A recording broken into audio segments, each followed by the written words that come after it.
नमस्कार, मेरा नाम है अनमोल। आप देख रहे हैं राजधानी इंडिया न्यूज चैनल। आप सभी दर्शकों का बहुत बहुत स्वागत है। अभी हम लोग मौजूद है प्रभाग क्रमांक 19 के अंदर, जहां से शिवसेना उद्धव बाळासाहेब ठाकरे के अधिकृत उम्मीदवार सारिकाताई पडुळकर इन्होंने अपना नामांकन दर्ज करवाया है। आइए हम इनसे जानते हैं कि किन मुद्दों को लेकर इस इलेक्शन में उतरे हैं। नमस्कार, मी सारिका रामेश्वर पडुळकर।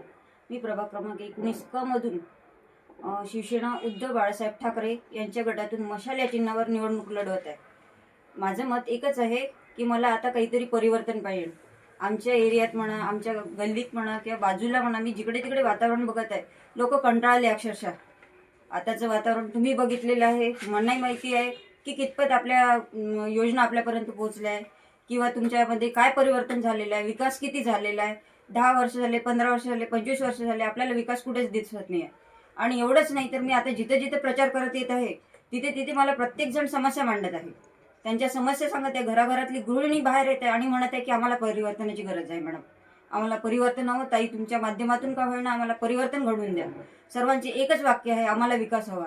नुसतंच चेहरे दाखवून रस्त्याने फिरणं किंवा पैसा वाटप करणं किंवा पैशाच्या बळावर येणं ही निवडणूक नसून तर सर्वसामान्य जनतेत राहून सर्वसामान्य जनतेचे प्रश्न समजून घेणं ही एक निवडणूक असते।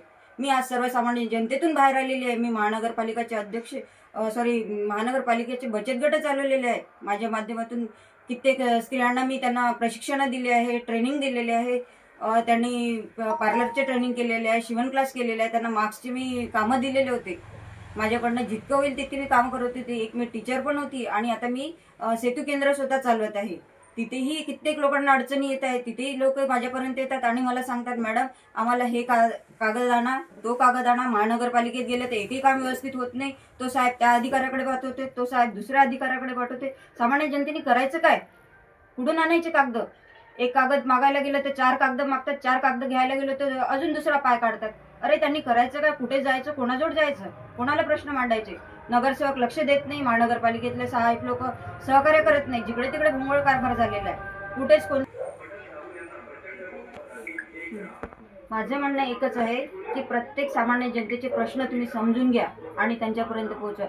तुम्ही जर मला एक चान्स दिला किंवा आम्हाला जर तुम्ही निवडून आणलं, मशालला जर तुम्ही निवडून आणलं ना, खरंच मी अकोल्यात मशाल पेटून दाखवेल। मला प्रत्येक जनतेचं कार्य करायचं आहे, प्रत्येक मुलांना रोजगार द्यायचे आहे, त्यांच्या समस्या समजून घ्यायच्या आहे, प्रत्येक गृहिणींचं कार्य समजून घ्यायचं आहे। गृहिणींना किती त्रास आहे, घराच्या समोर त्यांच्या गड्डे पडलेले आहे, एवढाले मोठे मोठे बंगले बांधले पण रस्त्याची गैरसोय आहे, तिथे कचरा पडलेला आहे। काल मी काही निर्मला देवीच्या सेंटरवर गेली, तिथे सुद्धा पाहाल इतकी दयनीय अवस्था आहे की आजूबाजूला कचरा पडून आहे आणि तिथल्या मध्ये त्या परिसरामध्ये निर्मला देवीचं सेंटर चालू आहे। म्हणजे किती त्या देवीचा अपमान चालू आहे। सर्व लोक तिथे अध्यात्म करायला चालले, थोडंसं मेडिटेशन म्हणून शांतता घ्यायला चालले आणि तिथलं वातावरण एवढं भयानक आहे की तुम्ही बघितलं तर तुम्हाला असं वाटेल की खरंच आपल्या अकोल्यामध्ये काय चालू आहे म्हणून। माझी म्हणणं आहे की त्यांचा पण तुम्ही थोडासा विचार करायला पाहिजे। अशा मेडिटेशन सेंटर म्हणा, नवीन म्हणजे प्रौढ व्यक्तींना म्हणा, त्यांना बसण्यासाठी जागा उपलब्ध करून देणे।